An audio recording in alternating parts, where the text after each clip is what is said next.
میں عرض کر رہا تھا کہ جب انسان اللہ کے دین کی طرف آئے نا تو دین کی مٹھاس وہی چکھے گا جو کشتیاں جلا کے آئے. البتہ اس میں ایک چیز نوٹ کرنے کی ہے کہ آدمی اپنا حلیہ ایسا نہ بنائے جو عجوبہ بن جائے, یہ ٹھیک نہیں ہے. بعض لوگ یونیورسٹیوں میں, میں نے طلبہ کو دیکھا ہے دین کی محنت کی دعوت دے رہے ہیں, کام کر رہے ہیں, لیکن اپنی ڈریسنگ ان کی ایسی ہے, اتنی بڑی بڑی پگڑیاں پہنی ہوئی ہیں انہوں نے, اور ایسے چوغے جبے شامیانے. کالج کے کچھ لڑکوں سے میری ملاقات ہوئی چند سال پہلے, میڈیکل کالج میں وہ دین کی دعوت کا بڑا اچھا کام کر رہے تھے, لڑکوں کو, لبرل سیکولر لڑکوں کو دین کی طرف لا رہے تھے. تو رات کو میری ان سے ملاقات تھی, ان کے پروفیسر صاحب بھی موجود تھے, وہ لڑکے بھی موجود تھے. میں نے ان لڑکوں کا لباس دیکھا, پورا 4 آدمی ایک قمیض میں بڑے آرام سے آ سکتے. بعض لوگ پہنتے ہیں نا بڑے بڑے جبے کبے, عجیب سا ایک, پھر پگڑی بھی ماشاءاللہ اڑن تشتری لگ رہی تھی مجھے. وہ نہیں ہوتی جو خلائی ہم نے دیکھی, ان کی اتنا بڑا پگڑا. بھائی ہوتا تھا کسی زمانے میں, لوگ بڑی بڑی پگڑیاں پہنا کرتے تھے, بڑے بڑے لباس پہنا کرتے تھے. اب کلچر نہیں ہے. آپ کیوں نمونہ کیوں بن رہے ہو سوسائٹی میں, عجیب سی چیز کیوں نظر آ رہے ہو آپ. آپ نے دیکھا ہوگا ابھی بھی کچھ لوگ پیلے کپڑے پہن کے گھوم رہے ہیں, ہوتا ہے نا, وہ تو خیر خاص مزاروں کے لوگ ہوتے ہیں, لیکن نارمل میں نے بھی دیکھا ہے, سمجھدار آدمی ہوگا عجیب ٹائپ کے کپڑے پہن رہا ہوگا. تو میں نے انہوں نے کہا کوئی نصیحت کریں ہمیں. ان کا خیال تھا میں ان کو بولوں گا نماز پڑھو, روزہ رکھو, وہ تو بےچارے پہلے ہی پڑھ رہے ہیں. میں نے ان سے کہا دیکھو آپ کی جو ڈریسنگ ہے نا, اس ڈریسنگ سے لوگوں کو ہوگی وحشت. لوگوں کو کیا ہوگی؟ وحشت. سمجھتے ہیں یعنی لوگوں کو یہ ڈر ہوگا کہ ہم نے اگر ان کی دعوت کو قبول کیا, دین پہ چلے, تو ہم بھی کیا بن جائیں گے, اس ٹائپ کے. اور میں نے کہا یہ والی ٹائپ جو ہے نا یہ سوسائٹی میں, انہوں نے کہا یہ سنت لباس ہے. میں نے کہا لباس میں کوئی سنت نہیں ہے, خوب سمجھ لو. دیکھو اسلام چونکہ قیامت تک کے لیے آیا ہے نا, اگر وہ ایک ڈریس فکس کر دیتا تو وہ ڈریس ہر قوم میں پھر سوٹیبل, ہر قوم کے لیے سوٹیبل تھوڑی ہوتا. ہمارے نبی اگر شلوار قمیض کو کر دیتے کہ یہ میری سنت ہے, ناروے والے پہن لیتے شلوار قمیض -20 اور 30 میں, ہے بھائی. دفتروں کا ڈریس الگ ہوتا ہے, لڑنے والے فوجیوں کا ڈریس الگ ہوتا ہے, مزدوروں کا ڈریس الگ ہوتا ہے, دولہے کا ڈریس الگ ہوتا ہے. تو اسلام نے بلا وجہ کی پابندیوں میں جکڑا ہی نہیں ہے. خام اسلام تو اخلاقیات سکھاتا ہے, بھائی چوری غلط ہے, یہ غلط ہے. تو ڈریس کے بارے میں چند ہدایات دی ہیں جن کا اخلاقیات سے تعلق ہے. نمبر 1, پراپر ڈریس ہو, سمجھ رہے ہیں, ادھورا نہ ہو کہ جسم ہی نظر آ رہا ہے اس میں. جیسے کوئی خاتون باریک لباس پہنتی ہے, پوری کھال نظر آ رہی ہے اس میں, یا اس کی پنڈلیاں کھلی ہوئی ہیں, اس کے سلیو لیس کپڑے پہنی ہوئی ہے, یہ کیا ہے, ناجائز ہے بھائی. اس لیے کہ ڈریس تھوڑی ہے یہ تو 2-4 اسٹیکر ہیں آپ نے لگا لیے. خواتین کے لباس میں پیسہ بہت لگتا ہے, لباس نہیں لگتا. یعنی خواتین کے کپڑوں میں آج کل کپڑا نہیں لگ رہا, پیسہ بہت لگ رہا ہے. حالانکہ پیسے سے زیادہ کپڑوں میں کپڑا لگنا چاہیے نا, کیا کہہ لے بھائی. تو کپڑوں میں کپڑا لگ نہیں رہا, پیسہ لگ رہا ہے. یعنی 2-4 چیتھڑے رہ گئے لیکن مہنگے اتنے ہوں گے وہ. تو شریعت نے فوکس کیا بھائی لباس پورا ہونا چاہیے, ایک بات. نمبر 2, اتنا چست نہیں ہونا چاہیے کہ آپ کے جسم کے سطر جو ہے آپ کی شرمگاہ نمایاں ہونا شروع ہو جائے, اس سے لباس کا مقصد فوت ہو جاتا ہے. تو گورے تو ان چیزوں کا خیال نہیں کرتے. 2-4 ہدایات دے دی ہیں شریعت نے. عورت کو حکم دیا کہ اس کا گھر سے جب باہر نکلے گی تو پورا جسم چھپائے گی وہ. باقی شریعت نے اس کو کس پہ چھوڑ دیا, کلچر پہ. تو میں نے ان سے کہا کہ اب ہمارے کلچر میں ایسی ڈریسنگ نہیں ہے. تو لوگ بولیں گے کہ یار یہ کیا ہے, یعنی میں اگر دین پر آ گیا تو مجھے بھی اتنی بڑی پگڑی پہننی پڑے گی. تو آپ کیوں عجوبے سے لگ رہے ہو؟ جیسے یونیورسٹی کالج میں سب جیسے رہ رہے ہیں تو آپ سوسائٹی میں اسی کا ایک فرد بن کے دین کی دعوت دو نا. خلاصہ یہ کہ نمونے مت بنو. لوگ دیکھ کے کیا سمجھیں نمونے سے. مجھے وہ واقعہ لازمی یاد آتا ہے, ایک صاحب بار بار جو ہے نا وہ کہ خواتین کو پڑھاؤ نہیں, پڑھاؤ ان کی شادی مت کرو, پڑھاؤ, پڑھائی کو فوکس کرو. تو ایسے لوگوں کے بارے میں کہتا ہوں کہ جب کوئی آپ کے سامنے کہا کرے نا کہ لڑکیوں کو پڑھاؤ شادی مت کرو, ہم کہتے ہیں شادی بھی کرو پڑھاؤ بھی, دونوں کام کرو نا. شادی کو پڑھائی میں رکاوٹ نہ سمجھو, شادی کر کے بھی پڑھ لے وہ, لیکن ڈیلے مت کرو ان کی شادی کو پڑھائی کی وجہ سے. تو جب بھی کوئی آپ کے سامنے کہا کرے نا ایسی بات کہ پڑھائی کو فوکس کرو شادی کو فوکس نہ کرو, تو ان سے کہے کہ کاش آپ کی اماں بھی پڑھائی کو فوکس کرتی, شادی کو فوکس نہ کرتی, تو آپ جیسے نمونے پیدا نہ ہوتے. آپ کی اماں کو بھی چاہیے تھا کہ پڑھتی ہی رہتی, بہت بڑی اسکالر بن جاتی, کم از کم آپ جیسے نمونے مارکیٹ میں نہیں آتے. تو یار یہ فیس بک کی دنیا بھی, یوٹیوب پہ کمنٹس کی دنیا بھی بڑی عجیب ہے.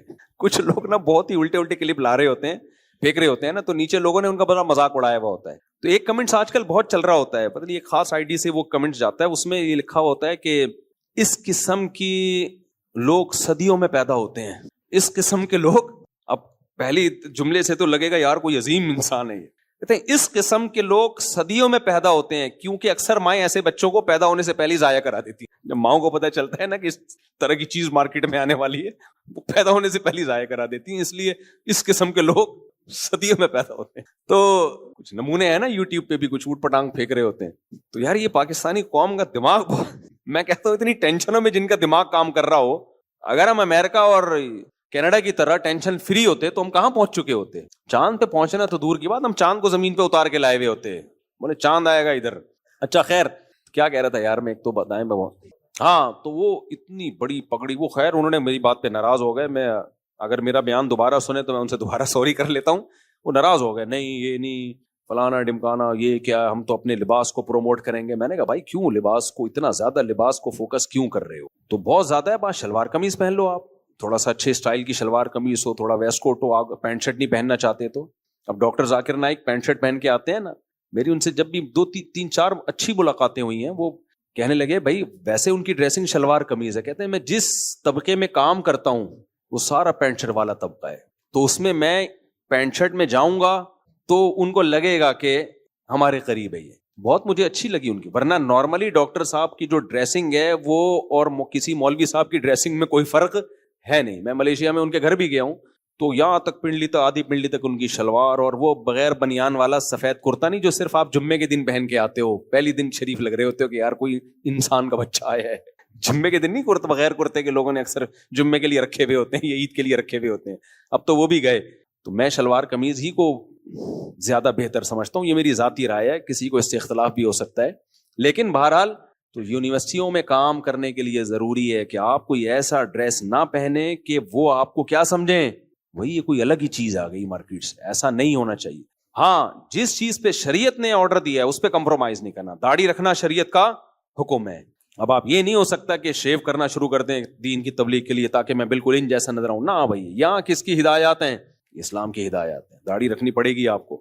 اسلام کی جو احکام ہیں ان پہ کمپرومائز نہیں کیا جا سکتا. مثال کے طور پر آپ نماز پڑھنے سے ملا لگ رہے ہیں تو آپ نے ان کو دین کے قریب کرنے کے لیے نماز ہی چھوڑ دی, تو یہ تھوڑی جائز ہے بھائی. پھر قریب کس کے کرو گے؟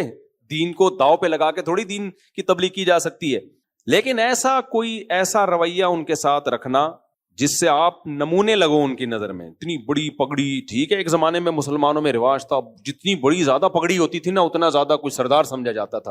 اور سرداروں میں اب رواج ہے بھی تو جہاں ہے وہاں پہنے. ہم بڑی پگڑی کے خلاف نہیں ہیں, ہم کہہ رہے ہیں جہاں رواج ہے, جیسے بلوچوں میں, بعض سندھی پنجاب کے علاقوں میں بڑی بڑی پگڑیاں پہنتے ہیں, وہاں رواج ہے, وہاں برا بھی نہیں لگتا, بلکہ وہ جتنی بڑی پگڑی ہوگی لگے گا اتنا بڑا سردار ہے. تو شریعت میں کلچر کی بلا وجہ کی مخالفت کا حکم نہیں ہے. کلچر ہی کو فالو کرنا چاہیے جب تک وہ کلچر شریعت کے خلاف نہیں ہے.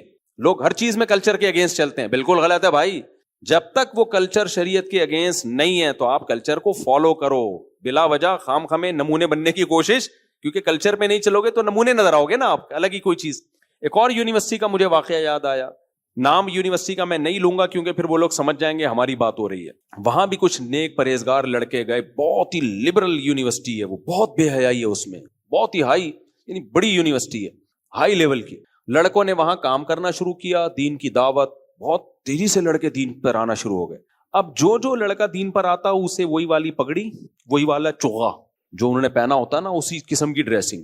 اچھا اللہ نے برکت اتنی دی نا کام میں, انہوں نے جب دعوت دینا شروع کی لڑکوں کو, کسی بزرگ سے بیعت بھی تھے وہ, تو کیا ہوا, وہ سارا ان کا نیٹ ورک بڑھنا شروع.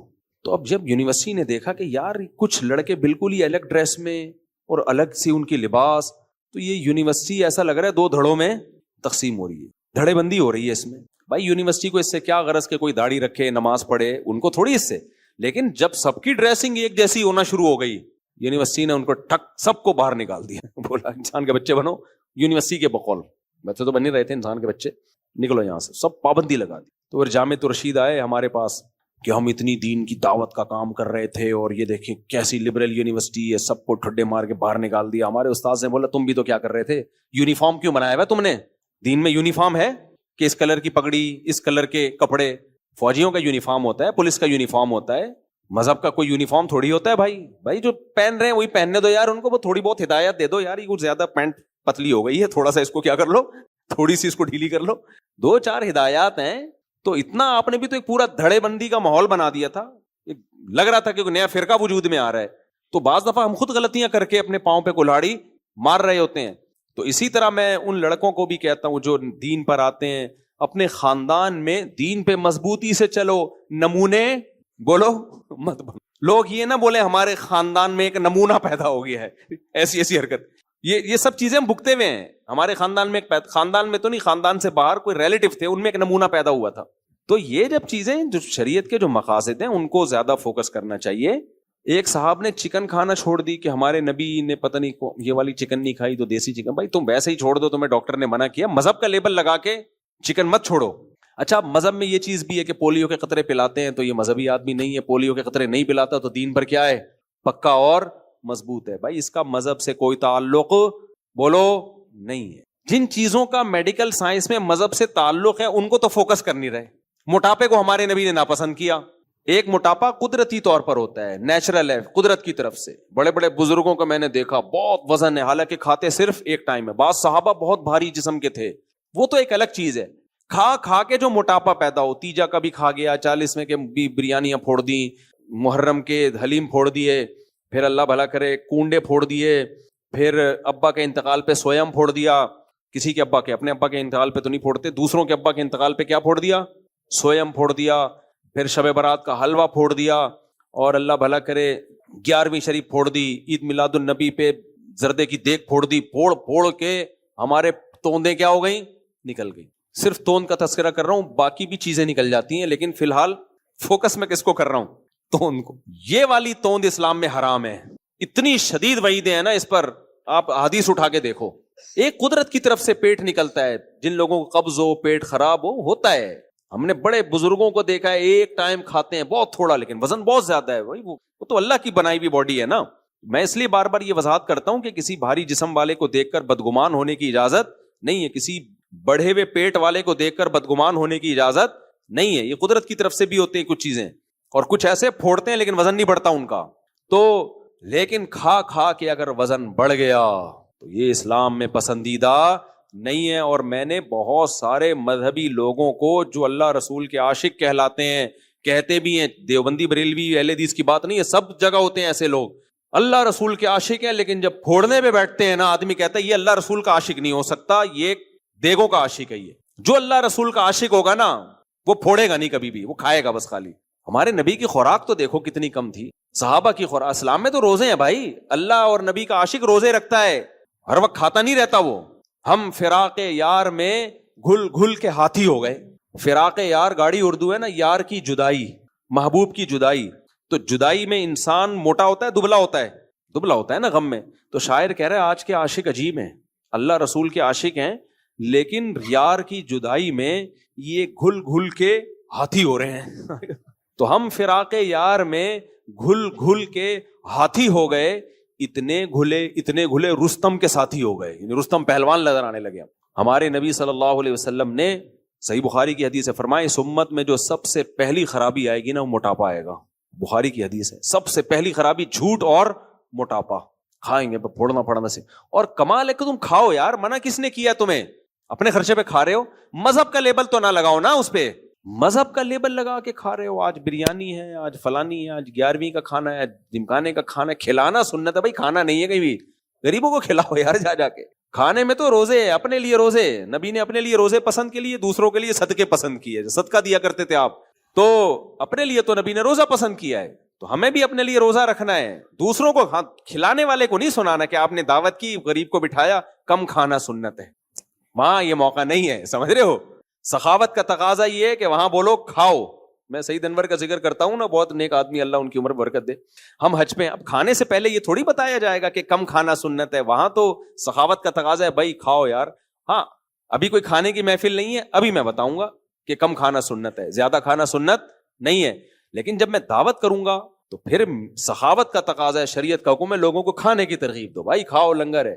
کیونکہ اگر میں وہاں ترغیب دوں کہ یہ میں نے آپ لوگ کے لیے کھانے کا انتظام کیا, لیکن یاد رکھنا کم کھانا کیا ہے, لوگ کہیں گے یار یہ دعوت کے تکلف کی آپ کو ضرورت, یہ پھر کنجوسی کہلائے گی. وہ بھائی سعید انور, بڑے اللہ ان کو عزت دے, ہم حج پہ تھے تو بھائی سعید انور کا بیان تھا, میں سامنے بیٹھا ہوا تھا. بھی بڑا اچھا بیان کر رہے تھے, میں بھی سن رہا تھا. بیان کے آخر میں انہوں نے کم کھانے کے فضائل سنائے. کم کھاؤ, اتنا کم کر دیا کہ اتنا میں بھی نہیں کرتا کم نا, بہت زیادہ کم کر دیا. کم کھاؤ کم کھاؤ کم کھاؤ, بہت انہوں نے کم کھاؤ کم. وہ ناراض نہیں ہوتے, ان سے بے تکلفی ہے, خوشی ہوں گے یہ بات سن کے. کم کھاؤ, اتنا کم کر دیا نا انہوں نے. اب جیسے بیان ختم ہوا کھانا لگ گیا, میں بیٹھا ہوا ہوں نا ایسے کر کے, بھوک بھی لگ رہی ہے ٹائٹ والی. حج میں تو آپ کو پتا ہے بھوک لگتی ہے, تو لوگ مجھے کہہ رہے ہیں کھائیں نا. میں نے مذاق کیا, میں نے کہا سعید بھائی نے کھانے کے قابل چھوڑا کہاں ہے یار. میں نے کہا اس قابل چھوڑا ہی نہیں ہے کہ, میں نے کہا سعید بھائی یہ بیان کھانے کے بعد کرنے کا تھا, کھانے سے پہلے کرنے کا. میں نے کہا کیا کھائیں یار, کھائیں گے لوگ دیکھیں گے مولوی صاحب خود عمل نہیں کر رہے, ابھی سعید بھائی نے اتنا لمبا بیان کیا. تو ہر چیز کا ایک موقع ہوتا ہے نا. کھلانے میں تو یہی ہے بھائی, کھلاؤ کھلاؤ کھاؤ آپ لوگ. ہم سعید بھائی کو پتہ نہیں تھا بیان کے فوراً بعد کھانا ہے, شاید ورنہ اتنا لمبا بیان نہ کرتے ہو. تو میں یہ عرض کر رہا تھا, جو چیزیں فوکس کرنے کی ہیں شریعت میں, پرسنالٹی کی بڑی ویلیو ہے. ہمارے نبی صلی اللہ علیہ وسلم جب بھی کسی ملک میں کسی کو سفیر بنا کے بھیجتے تو سب سے بہترین پرسنالٹی والے صحابی کا انتخاب کرتے, سب سے بہترین, تاکہ جب وہ دوسرے ملک میں جائیں تو ان کی پرسنالٹی کا اثر ہو. بادشاہ دیکھے بھائی کوئی بندہ آیا ہے بات کرنے کے لیے. سفیروں میں اس کی پرسنالٹی بھی دیکھو. آرمی میں جو کمیشن آفیسر جس کو بھرتی کیا جاتا ہے نا, اس کی پرسنالٹی کو بڑا جج کیا جاتا ہے, کیونکہ عزت میں ان چیزوں کا بڑا دخل ہوتا ہے. نیچرلی انسان اس کی عزت کرتا ہے جس کی پرسنالٹی اچھی ہوتی ہے, انسان کی فطرت ہے, یہ کوئی غلط چیز نہیں ہے. تو ہمارے نبی یہ بھی دیکھتے تھے کہ آواز اچھی ہے, بلاغت ہے, ان کو باہر ملکوں میں بھیجتے تھے. آپ نے کمانڈر بنانے کے لیے کرائیٹیریا کچھ اور تھا, سفیر بنانے کا کرائیٹیریا کچھ اور تھا, مبلغ کا کرائیٹیریا کچھ اور تھا. ہر چیز میں آپ صلی اللہ علیہ وسلم نے, گورنر اور علاقے کا ہولڈ کس کے حوالے کرنا ہے اس کا کرائیٹیریا کچھ اور تھا. اذان کس نے دینی ہے اس کا کرائیٹیریا, اذان بلال سے دلوائی ہے رضی اللہ عنہ, آواز اونچی ہے, اذان ان سے دلوائی ہے. امام بنایا ابی ابن کعب کو, قرات میں آواز ان کی اچھی تھی, صحیح ہے نا. حضرت ابی ابن کعب رضی اللہ عنہ بہت خوبصورت, تبھی حضرت عمر نے تراویح انہی سے پڑھائی نا. تو ہر چیز کو نبی صلی اللہ علیہ وسلم نے اس زمانے کے لحاظ سے, ایسے نہیں ہے ہم تو سمجھتے ہیں کہ اسلام میں بھیڑ چال ہے, بس اللہ سے سب کچھ ہوتا ہے. بھائی اللہ سے سب کچھ ہوتا ہے, لیکن پہلے آپ کو وہ کرنا پڑے گا جو آپ سے ہوتا ہے, پھر جو آپ سے نہیں ہوگا وہ کون کرے گا. شروع سے ہی اللہ سے ہی ہوتا ہے, تو پھر اس کا مطلب آپ بیٹھے ہوئے ہاتھ پہ ہاتھ رکھے, آپ نے کچھ بھی نہیں کرنا. یہ تو ایسے ہی ہو گیا, آپ کو اولاد چاہیے, بھائی شادی کر لے, بھائی اللہ سے ہوتا ہے سب کچھ. اللہ نے حضرت عیسیٰ کو بغیر باپ کے پیدا کر دیا, تو میرے بچے کو بغیر ماں کے پیدا کر دے گا. تو بھائی وہ ایک ہی دفعہ ہوا ہے, وہ معجزہ تھا, بار بار ایسا نہیں ہوگا. آپ شادی کرو گے, میاں بیوی کا ریلیشن ہوگا, اس کے بعد دعا مانگی جائے گی, اے اللہ تو مجھے نیک صالح اولاد عطا فرما. تو میں عرض کر رہا تھا کہ نبی صلی اللہ علیہ وسلم نے اس چیز کا بھی خیال کیا ہے. ہم کھانے, لوگ اکثر کہتے ہیں نا بھائی داڑھی کتنی سنت ہے, داڑھی کا سائز کتنا سنت, کم از کم ایک مٹھی ہونا ضروری ہے نا. تو پیٹ کا بھی ایک شریعت میں سائز ہے, اس سے زیادہ بڑھنا اسلام میں کیا ہے. اگر کھانے کی وجہ سے, نیچرلی ایک الگ بات ہے, کھانے کی وجہ سے اگر وہ سائز بڑھ رہا ہے تو وہ بھی سنت کے خلاف ہے. تو اسلام نے جن چیزوں میں ہمیں ہدایات دی ہیں ان کو تو ہم فالو کرتے نہیں. جن چیزوں میں ہمیں اسلام نے آزاد چھوڑا ہے, لباس کے معاملے میں آزاد چھوڑا ہے, زبان کے معاملے میں آزاد چھوڑا ہے. دیکھو اسلام نے عربی سیکھنے کو بھی فرض قرار نہیں دیا, حالانکہ سارا اسلام کس زبان میں ہے, عربی میں. تو عربی کو فرض عین نہیں قرار دیا, فرض کفایہ قرار دے دیا کہ بھائی چند لوگ عربی سیکھیں گے, وہ علم حاصل کریں گے, باقی لوگ ان سے دین کا علم سیکھیں گے. تبھی تو علماء نے قرآن کے اردو میں, فارسی میں, انگلش میں, سندھی میں ترجمے کیے نا, تاکہ جن کو عربی نہیں آتی ان کو قرآن سمجھ میں آئے. لیکن عربی سیکھنا فرض عین نہیں قرار دیا گیا, اس لیے کہ امت حرج میں مبتلا ہو جاتی. بھائی ہر ایک کی اپنی زبان ہوتی ہے, تو اللہ نے کہا جس کی جو مدر لینگویج ہے وہ رکھے, اگر وہ نہیں چھوڑتا قیامت میں اس کو کوئی گناہ نہیں ہوگا. ہر قوم کی اپنی زبان ہوتی ہے, اگر تم سندھی بولتے ہو بولتے رہو ساری زندگی, اللہ قیامت میں یہ نہیں پوچھے گا تم سندھی تم نے چھوڑ کے عربی پہ کیوں نہیں آ گئے, ٹھیک ہے نا. اگر تم پنجابی بولتے ہو بولتے رہو ساری زندگی, کبھی کسی عالم نے کہا پنجابی چھوڑ کے عربی سیکھنا فرض ہے, کبھی بولا. تو جب عربی سیکھنا فرض نہیں ہے تو اور کون سی زبان سیکھنا فرض ہو گیا. تو اللہ نے سندھی کو بولا بھائی تم سندھی بولتے ہو, تمہاری یہ اللہ کی بنائی ہوئی زبانیں ہیں, پنجابی, سندھی, اردو, پشتو, سرائکی, صحیح ہے بھائی. ہاں سندھیوں میں کچھ لوگوں کو عربی سیکھنا پڑے گی, پنجابیوں میں کچھ لوگوں کو عربی سیکھ کے عالم بننا پڑے گا. عالم بننا وہ فرض کفایہ ہے, چند لوگ سیکھیں گے تاکہ وہ اپنی قوم میں دین کی دعوت اور تبلیغ کا کام کر سکیں. وہ عربی میں علم حاصل کریں, قرآن و سنت کو سمجھیں, اور پھر سندھی میں, پنجابی میں, انگلش میں, اردو میں اس کے ترجمے کر کے. اب ہم نے جتنی کتابیں پڑھی ہیں عربی میں پڑھی ہیں, تو پہلے ہم نے عربی سیکھی نا, تو اب میں جو تقریر کر رہا ہوں وہ عربی میں کر رہا ہوں کیا, وہ ہم اردو میں کر رہے ہیں. تو ہر زبان میں چند علماء کا ہونا جو عربی سیکھیں وہ فرض کفایہ ہے، تاکہ وہ اپنی قوم میں اس زبان والوں میں دین کی دعوت کا کام کر سکیں، اللہ کا پیغام جو عربی میں نازل ہوا وہ اپنی زبان میں ترجمہ کر کے ان کو بتائیں۔ تو اللہ نے چند لوگوں پہ تو واجب قرار دیا، سب پہ اس کو واجب قرار نہیں دیا، کیونکہ اسلام کسی کلچر کے، کسی زبان کے خلاف بولو نہیں ہے۔ بلکہ آپ حیران ہوگے، بعض لوگ جو کہتے ہیں انگلش سیکھنا حرام ہے، ابھی بھی کچھ ایسے بعض لوگ موجود ہیں، آپ حیران ہوگے جب اسلام دنیا میں پھیلا ہے نا تو ایسا کہیں بھی نہیں ہو کہ دوسروں کو مجبور کیا ہو کہ آپ ہماری زبان سیکھو، بلکہ دوسری قوموں میں اتنا اسلام پھیلا کہ وہ زبانیں اسلام کی زبانیں بن گئی۔ آپ کو میں اردو کے بارے میں رپورٹ پیش کروں، یہ اوتھینٹک رپورٹ ہے۔ اردو ابھی مسلمانوں کی زبان سمجھی جاتی ہے، حالانکہ اس کو پروموٹ انگریز نے کیا ہے۔ نہیں آئی سمجھ میں بات؟ ہندوستان میں مسلمانوں کی زبان فارسی، جو سرکاری زبان تھی نا مسلمانوں کی، علمی زبان، دفتری زبان، مسلمانوں کی حکومت تھی نا، تو کون سی زبان تھی؟ فارسی۔ انگریز جب آیا اس نے کہا ان کا فارسی سے رشتہ ختم کرو۔ اب اس کو پتا تھا ہم اتنی مائنورٹی میں ہیں کہ یہ پوری کروڑوں کی عوام انگلش میں نہیں آ سکتی، تو فارسی سے رشتہ ختم کرو۔ اردو اس وقت ترقی کر رہی تھی، اردو کو پروموٹ کرو تاکہ ان کا اسلام سے رشتہ ختم ہو جائے، کیونکہ اسلام کی بہت زیادہ تعلیمات فارسی زبان میں تھی۔ عربی کی بہت ساری کتابوں کا فارسی میں ترجمہ ہو چکا ہے۔ جو بھی علم حاصل کرتا فارسی، آپ اپنے دادا پرداداؤں سے پوچھیں، پہلے جس کو فارسی نہیں آتی تھی، پڑھا لکھا سمجھا ہی نہیں جاتا تھا وہ۔ انگریز نے کیا کیا کہ مسلمانوں کا رشتہ اسلام سے ختم ہو، اس نے فارسی کو ختم کر کے کس پہ سیٹ کیا؟ اردو پہ۔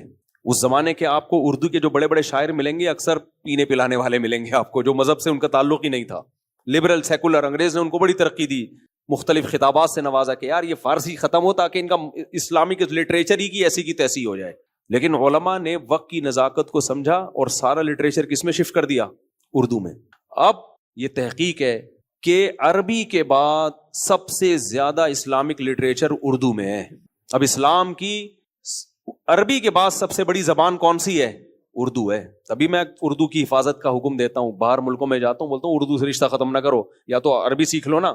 اب عربی سیکھنا تو سب کے لیے ممکن نہیں ہے، تو مدر لینگویج اردو تو فری پھوکٹ میں ملی ہوئی ہے بھائی، اس کی حفاظت کرو، کیونکہ اردو کی حفاظت ہوگی تو بہت بڑے پیمانے پر اسلام کی حفاظت ہوگی۔ ڈاکٹر ذاکر نائک اپنے اداروں میں اردو بھی سکھاتے ہیں۔ یہ ڈاکٹر ذاکر نائک سے بھی، یہ تو ویسے ہی مشاہدے پر مبنی حقیقت ہے۔ مولانا ابو الحسن علی ندوی رحمۃ اللہ علیہ بنگلہ دیش گئے جب پاکستان ٹوٹا، انہوں نے کہا دیکھو تم نے پاکستان سے الگ ہو گئے، لیکن دشمنی میں ایسا نہ ہو کہ اردو سے رشتہ ختم کر دو، کیونکہ اردو اگر تم نے چھوڑ دی نا تو پھر اسلام کمزور پڑ جائے گا یہاں پہ، کیونکہ سارا لٹریچر، ساری علماء کی تقریریں، فتوے اور تحقیقات اور تفاسیر وہ کس زبان میں ہیں؟ وہ اردو میں آ چکی ہیں۔ تبھی بنگلہ دیش میں اب تک مدرسوں میں اردو پڑھائی جا رہی ہے۔ میں برما گیا، ان کی زبان برمی ہے، علماء کو اردو آتی ہے، عربی تو آتی ہے، اردو بھی۔ میں نے کہا بھائی کہاں؟ بھائی تو مدرسے میں سیکھی ہے۔ امریکہ گیا، جو بچے وہیں پیدا ہوئے ان کو تو اردو سے کوئی تعلق ہی نہیں ہے، لیکن مدرسے میں پڑھے ہوئے ان کو اردو آتی ہے۔ بہت سارے مدارس میں افریقہ میں کالے اردو بول رہے ہیں، میں نے ولاگ میں بھی لے کر آیا ہوں، میں بالکل کالے وہاں کے افریقن، ان کی زبان یا تو انگلش ہے یا کوئی اور زبان ہے، اردو پہ بول رہے ہیں۔ ہم نے کہا بھائی تو نے اردو کہتے ہیں، ہم عالم بننے کے لیے ادھر مدرسے میں آئے تھے، تو انہوں نے اردو بھی سکھا دی ہم کو۔ تو بہت سارے مدارس اس وقت اردو جو پروموٹ ہوئی ہے نا دنیا میں، 3 چیزوں سے ہوئی ہے۔ نمبر 1 تبلیغی جماعت سے، پوری دنیا میں اردو کو پھیلا دیا۔ نمبر 2 دینی مدارس، اور تیسری چیز اچھی نہیں ہے، وہ ہے بالی ووڈ، سمجھ رہے ہو؟ ان کی فلموں نے اردو پوری دنیا میں پھیلا دی۔ وہ کہتے تو یہ ہے کہ ہندی ہے، لیکن ماہرین کہتے ہیں وہ ہندی نہیں ہے کیا؟ وہ نفرت سے انہوں نے اس کا نام ہندی رکھا ہوا ہے تاکہ اردو سمجھیں گے تو وہ پاکستانیوں کی، حالانکہ بھائی اردو تو انڈیا کی زبان ہے۔ اصل اردو کا جو مرکز ہے وہ کراچی تھوڑی ہے، اردو کا مرکز تو لکھنؤ ہے۔ تو انڈیا والوں کو تو اردو سے زیادہ محبت کرنی چاہیے کہ یار ہمارے ملک سے پیدا ہوئی ہے یہ، لیکن وہ بس پاکستان سے دشمنی میں اپنی اولادوں سے بھی انہوں نے لا تعلقی کا اظہار کر دیا۔ تو ان کو تو زیادہ پروموٹ کرنا چاہیے اردو کو کہ تمہاری تو فلمیں اردو میں ہیں بھائی، ورنہ کو دیکھے گا کون؟ تو لیکن اب جو بڑا کردار ہے نا تبلیغی جماعت کا اور دینی مدارس کا، میں بہت دنیا میں گیا ہوں، ہر جگہ اردو لازمی۔ وجہ اس کی وہ کہتے ہیں یار اردو سے رشتہ ہوگا تو ان کا علماء سے رشتہ ہوگا۔ عربی تو ہے، فرسٹ نمبر پہ تو بہرحال عربی ہی ہے۔ عربی کے بعد سب سے بڑی زبان اردو ہے، اہل اسلام کی، مسلمانوں کی، کیونکہ اردو بہت بڑی زبان ہے۔ اگر اردو اور ہندی کو الگ الگ نام نہ دیا جاتا نا، ہندی بھی اصل میں اردو ہی ہے، ڈرامے بازی کر کے اس کو خام خام الگ رکھا ہوا ہے، رسم الخط چینج کر کے، ورنہ وہ دونوں ایک ہی زبان ہے۔ تو اگر ان کو الگ الگ نام نہ دیا ہوتا نا، گورا بڑی شرارتیں کر کے گیا، توڑ تاڑ کے گیا طبیعت سے ہم لوگوں کو، ہندو مسلمانوں کو نا اس نے زبان میں بھی توڑ دیا. تو اگر یہ نہ توڑتا نا تو یہ ایک ہی زبان, چاہے اس کو ہندی کا نام دے دو چاہے اردو کا نام دے دو, تو یہ دنیا کی چائنا سے بڑی زبان ہو جاتی پھر یہ, کیونکہ اتنی بڑی آبادی ہے. انڈیا, پاکستان, بنگلہ دیش, تینوں ملکوں میں اردو سمجھی جاتی تھی. تو آپ بتاؤ ان تینوں ملکوں کی آبادی ملا کے چائنا سے زیادہ ہے یا نہیں ہے؟ تو اس کو دو خاصیتیں, نمبر ایک دنیا کی دوسرے یا تیسرے نمبر کی سب سے بڑی زبان ہوتی, نمبر تین چائنا بڑی زبان تو ہے پھیلی بھی نہیں ہے, صرف چائنا میں ہی ملے گی آپ, جبکہ اردو ناروے میں بھی, امریکہ میں بھی, جاپان میں بھی. بھائی میں حیران ہوتا ہوں, دنیا میں کسی جنگل میں بھی چلے جاؤ وہاں کوئی انڈین پاکستانی موجود ہوگا, اردو بول رہا ہوگا. حرم میں چلے جاؤ شرطے اردو بول رہے ہوتے ہیں. دبئی میں اتنی زیادہ اردو اسپیکنگ گئے ہیں نا کہ اب تو شرطے اور عربی بھی بہت سارے الفاظ اردو کے بول رہے ہوتے ہیں. لیکن ہمارے حکمرانوں نے اتنی بڑی, اتنی خوبصورت اور اتنی پھیلی ہوئی زبان کے ساتھ نفرت کیسی کی ہے, واٹ لگا کے رکھ دی اس کی. دفتروں سے نکالا اس کو زبردستی, عدالتوں سے نکالا اس کو زبردستی, اب تھانوں سے بھی نکال رہے ہیں, اب رپورٹیں بھی انگلش میں ہی کٹیں گی. تو بالکل ایسا سوتیلا پن کیا جو دنیا میں کوئی قوم اپنی زبان کے ساتھ ایسا سوتیلا پن, یہ ہے غلام قوموں کی غلامانہ سوچ. یہ خدا کی قسم انگریز کی یہ زبان ہوئی ہے, جرمنی والوں کی ہوتی نا وہ جان دیتے تھے اس زبان پہ. اتنے سے ملک یورپ لے کے بیٹھا ہوا ہے چھوٹی چھوٹی سی, وہ اپنی زبانیں چھوڑنے کے لیے تیار نہیں ہے. اور ہماری زبان انڈیا, پاکستان, بنگلہ دیش, برما میں سمجھی جا رہی ہے, جو چائنا کی آبادی سے زیادہ پوری دنیا میں پھیلی ہوئی زبان. اور اس کو پہلے تو ہم نے ہندی اور اردو الگ الگ نام دے کے ڈیوائڈ کر دیا, اور اس کے بعد ہم اس کی حفاظت نہیں کر رہے, سکھا نہیں رہے ہیں. یونیورسٹیوں میں اس کے ساتھ ایسا سوتیلا پن, تو دل خون کے آنسو ہوتا ہے جب لوگ آتے ہیں نا ہم سے, انگلش جو رومن میں اردو لکھی ہوئی ہوتی ہے, لگتا ہے الف بے تے سے بھی اب آہستہ آہستہ پبلک بھول رہی ہے. کہتا ہوں یار اردو تو اردو میں لکھ لے میرے بھائی. کہتے ہیں ہمیں آتی نہیں ہے. ابے تو نے ماسٹر کر لیا, تجھے کیوں نہیں آتی؟ اردو تو لازمی ہے. تو کہہ رہے ہیں وہ کر تو لیا, پھروں سے کر لیا ہم نے. تو پھرے میں بھی تو کچھ لکھا ہوگا نا, لکھنا کیسے بھول گئے؟ ابے اردو کا پیپر پھرا تو سمجھتے ہی ہوگے نا, نقل سے بھی اگر تم نے اردو کا پیپر حل کیا ہے تو بھی تو اردو میں ہی لکھا ہوگا نا, تو لکھنا تو آنا چاہیے. نہیں جی لکھنا بھی نہیں آتا. تو نے بی اے کیسے کر لیا؟ صحیح ہے نا, کر لیا بھائی, اردو لکھنا نہیں آتی. ہمارے لڑکے یار جو دفتر میں, کتنی دفعہ میں نے لڑکوں کو بولا شارٹ کلپ پہ, بھائی تم نے جو تھمب نیل ڈالا ہوا ہے اردو غلط لکھی ہوئی ہے, غلط لکھی ہوئی ہے اردو. اپنے میں نے ایڈیٹر کو جا کے پکڑا, یار یہ تم نے کیا لکھا ہوا ہے, ایسے تھوڑی یہ لفظ لکھتے ہیں. کہتے ہیں مجھے تو پتہ ہی نہیں, مجھے تو آتی ہی نہیں لکھنا. میں نے ولید بھائی سے بولا لکھ کے دو, تو ولید بھائی نے پتہ نہیں کیا لکھ کے دے دیا, جو لکھ کے دے دیا ہم نے چلا دیا. بھائی یار تم تو پڑھے لکھے ہو, تو پڑھے لکھوں کا یہ حال ہے. تو ایسا سوتیلا پن دنیا میں کوئی عزت دار قوم اپنی زبان کے ساتھ, یہ غلام قوموں کی عادت ہوتی ہے, عزت دار قومیں ایسا نہیں کرتی. اور سپریم کورٹ نے تو لا بھی پاس کیا ہوا ہے اردو کی حفاظت, تو لا پہ بھی عمل نہیں ہو رہا. خیر ہم کہاں اردو کی طرف نکل لیے, تو ہم اپنے بیان کی طرف واپس آتے ہیں. جلدی سے سمیٹتا ہوں میں, کیا کہہ رہا تھا میں؟ ہاں میں بات کر رہا تھا کلچر کی. تو شریعت نے کسی کو اپنی زبان چھوڑنے کا نہیں کہا کہ سب عربی ہی سیکھو, نہیں بھائی, اسلام تمام قوموں کے لیے, تمام زبانوں کے لیے. تو سب قوموں میں جو کلچر ہے رکھیں, بس کچھ ہدایات اسلام نے دے دی ہیں کہ ان ہدایات سے دائیں بائیں جانے کی اجازت نہیں ہے. میں بیان کیا کر رہا تھا, کہاں سے کہاں نکل گئے ہم لوگ. ہاں میں یہ عرض کر رہا تھا کہ دو چیزوں میں اعتدال ضروری ہے. نمبر ایک, دین پہ چلتے ہوئے شرم محسوس نہ کرو, وہ جو اصل ہے اذان دیتے ہوئے شرم محسوس نہ کرو, داڑھی رکھتے ہوئے شرم محسوس نہ کرو, نماز پڑھتے ہوئے شرم محسوس نہ کرو. جہاز میں ہو نماز پڑھیں گے بھائی ہم, ٹرین میں ہو نماز پڑھے, جو بولے ملا بولے, جو مرضی. عورت ہے پردہ کروں گی میں, چاہے مجھے ملانی بولو یا جو مرضی بولو, میں پردہ کروں گی. لیکن دوسری طرف ایک ایکسٹریم لیول یہ بھی ہے کہ بعض لوگ اتنے مستغنی ہو جاتے ہیں کہ نمونے بن کے بھی ان کو شرم نہیں آ رہی ہوتی, وہ نمونے بنے ہوئے ہوتے ہیں. تو بھائی اس طرف اتنا نہیں جانا کہ آپ کی ڈریسنگ ایسی عجیب سی ہو گئی. تو بھائی آپ اسلام کا ایسا امیج نہ لوگوں کے سامنے لے کے جاؤ کہ لوگ اسلام کے قریب آنے کے بجائے دور ہونا شروع ہو جائیں. ٹھیک ہے مٹی کے برتن میں کھانا پینا صحت کے لیے اچھا ہے, نبی نے جو بھی کام کیا وہ صحت کے لیے اچھا ہے, لیکن ایک ایج ہوتی ہے نا جب آپ گھر کے سربراہ بن جاؤ, پھر آپ لاؤ مٹی کی ہانڈی. ابھی آپ بچے ہو گھر میں, گھر والے بیزار ہو جائیں گے, یار یہ کیا کر رہا ہے بھائی. اور رشتے والے کو جب پتہ چلے گا تو وہی رشتہ دے گا. تو یہ دو انتہائیں ہیں جس کے بیچ میں ہم نے بولو چلنا ہے. یہ میں کہہ رہا تھا. تو جو اس طرح سے اپنے آپ کو اللہ اس کے رسول کے سپرد کرے گا, شریعت پہ چلے گا, تو وہ علامتیں اللہ نے بیان کی ہیں کہ الا المصلین. پہلی علامت کیا ہے, ہر حال میں وہ نماز کو قائم کرتے ہیں. لوگ ان کو ملا بولیں تو بھی پڑھتے ہیں, ملا نہیں بولیں تو بھی پڑھتے ہیں. اور الذین هم علی صلاتہم دائمون, فرمائے صرف پڑھتے نہیں ہیں, بہت مضبوطی سے نمازوں کو قائم کرتے ہیں بہت مضبوطی سے. قضا نہیں ہونے دیتے نماز کسی بھی نماز پڑھنا آسان ہے بھائی، پابندی سے پڑھنا بہت مشکل کام ہے، تو پابندی سے پڑھتے ہیں. والذین هم علی صلاتہم دائمون والذین هم الا المصلین الذین هم علی صلاتہم دائمون والذین هم والذین فی اموالہم حق معلوم للسائل والمحروم. آپ نے دیکھا کچھ لوگ نمازی ہوتے ہیں، پیسوں کے لین دین میں گڑبڑی ہوتے ہیں، دنیا کی محبت، پیسے کی محبت بہت ہوتی ہے. میں نے ایسے بعض لوگ دیکھے، اسے حج نماز روزہ سب چل رہا ہے، پیسہ جیب سے نہیں نکلتا ان کے. رشتے دار بھوکے مر رہے ہوں، پڑوسی بھوکے مر رہے ہوں، پیسے پہ سانپ بن کے بیٹھے ہوئے ہوتے ہیں. تو اللہ نے کیا فرمایا؟ ایسا نہیں ہے، دولت سے محبت نہیں کرتے، بلکہ ان کے مال میں جو مستحق لوگ ہوتے ہیں نا، مانگنے والے، مستحق مانگنے والے، ہر بھکاری کو دینا جائز نہیں ہے، جو واقعی مستحق ہو، ایسے مانگنے والوں کا اور نہ مانگنے والے جو مستحق ہیں ان کا حق ہوتا ہے ان کے مال میں. وہ کہتے ہیں بھائی ہم ان پر احسان تھوڑی کر رہے ہیں، اللہ نے ہمیں دیا اس لیے تاکہ ہم غریبوں کا خیال کریں، رشتہ داروں کا خیال کریں، ان کے پوچھے بغیر ان کو دے رہے ہوتے ہیں. اللہ کو کنجوس آدمی بالکل بھی پسند نہیں ہے. نبی صلی اللہ علیہ وسلم نے فرمایا، بڑا مزہ آتا ہے جب یہ حدیث پڑھتا ہوں نے، فرمایا سخی جو ہے قریب من اللہ، جو سخی آدمی ہے نا، خرچ کرتا ہے لوگوں پہ، وہ اللہ کے بھی قریب، قریب من الناس، لوگوں کے بھی قریب، قریب من الجنہ، جنت کے بھی قریب. یعنی جنت کے تو قریب ہے ہی، اللہ کے بھی قریب ہے. دنیا میں بھی ایک انعام ملتا ہے، لوگوں کے دل میں بھی اس کی محبت بیٹھ جاتی ہے، یہ دنیا میں اس کو صلہ ملتا ہے، لوگ اس سے محبت کرتے ہیں، یار فلاں موقع پہ اس نے اپنا پیسہ خرچ کر کے مجھ کو مصیبت سے نکالا.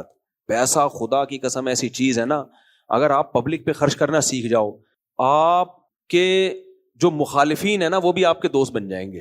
میں تو اس پہ بہت سارے واقعہ سناتا ہوں نا. آپ کے خلاف کوئی بہت زیادہ بولتا ہے، لفافے میں 50 روپے ڈال کے ہدیہ دے دو، آپ دیکھو اسی دن سے چپ. آپ اس نیت سے نہیں دو، یہ تو میں اس نیت سے دینا تو ٹھیک نہیں ہے کہ احسان کرنا تاکہ وہ رشوت کہلائے گا نا یہ تو. لیکن ویسے اس میں طاقت بہت ہے، طاقت بہت. رشتہ داری جوڑنے میں جتنا روکھڑے کا دخل ہے اتنا کسی اور چیز کا دخل نہیں. ایک بھائی دوسرے بھائی کو، بھائی بہن کو، رشتہ داروں کو آپ گفٹ دو پیسوں کی صورت میں، خوشبو کے ڈبے دے کے ٹائم ضائع مت کرو. تو اس سے کیا ہوتا ہے؟ ریلیشن مضبوط ہوتا ہے. خوشبو کے ڈبے اس لیے کہہ رہا ہوں، خوشبو ہر شخص اپنی مرضی کے وہ تھینک یو تو کہہ دے گا، لیکن اس کو کیا کرنا ہے. میں نے دیکھا جن کو بھی کوئی خوشبو دو جو پسند آئے تو ٹھیک ہے، نہیں آئی تو وہ کیا کرے گا، پڑی رہتی ہیں خوشبوئیں. پیسہ دینا سیکھو. پیسہ آپ کو کمپنی میں، غریب کی بات کر رہا ہوں، غریبوں کو کیا دیا کرو؟ پیسہ. بکرے مت کاٹا کرو. آپ کو کمپنی میں اگر کمپنی کہے کہ ہم ہر مہینے آپ کو اتنے پرفیوم کے ڈبے دیا کریں گے اس کام کے بدلے میں جو آپ ہمارے پاس کمپنی میں کر رہے ہیں، یا ہم آپ کو 2 بکرے صدقے کے کاٹ کے دے دیا کریں گے، آپ بولو گے یہ بکرے بھی اپنے پاس رکھو، یہ ڈبے بھی، مجھے پیسے چاہیے کیش، میری مرضی میں بکرا خرید کے کھاؤں یا خوشبو خرید. تو جو اپنے لیے پسند کرتے ہو غریب کے لیے بھی وہ پسند کرو. اس لیے بکرے صدقے کے بکرے کے میں اس لیے خلاف ہوں، اس میں مقصد ہوتا ہے جانور کاٹنا، حالانکہ جانور کاٹنا عبادت صرف بقرعید میں اور عقیقے میں اور حج کے موقع پہ، باقی جانور کاٹنا کوئی عبادت نہیں ہے. اس سے کوئی بلائیں نہیں ٹلتی ہیں، خوب سمجھ لو. صدقے سے بلائیں چلتی ہیں تو اس کا مطلب بکرا کہاں سے آ گیا؟ تو صدقے سے ٹلیں گی نا، تو پیسے دو نا اس کو. تم بکرا کاٹ کے بلائیں ٹال رہے ہو، اس کا مطلب جاہلانہ عقیدہ ہے. بکرا کاٹنے سے تو نقصان یہ ہوگا کہ بکرے کی بددعائیں بھی لگیں گی جب بلا وجہ بکرا کاٹا جائے گا.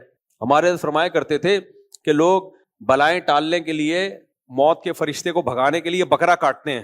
موت کا فرشتہ اتنا ہوشیار ہے، بکرے کی بھی جان لے جاتا ہے اور تمہارے بندے کی بھی جان لے جاتا ہے. کہتے چلو دیکھو، اور میں آ رہا تھا تمہارے مریض کی جان لینے کے لیے تھا، چلو بکرے کی بھی ساتھ میں لے جاتا ہوں، کام ہلکا ہو گیا اس کا.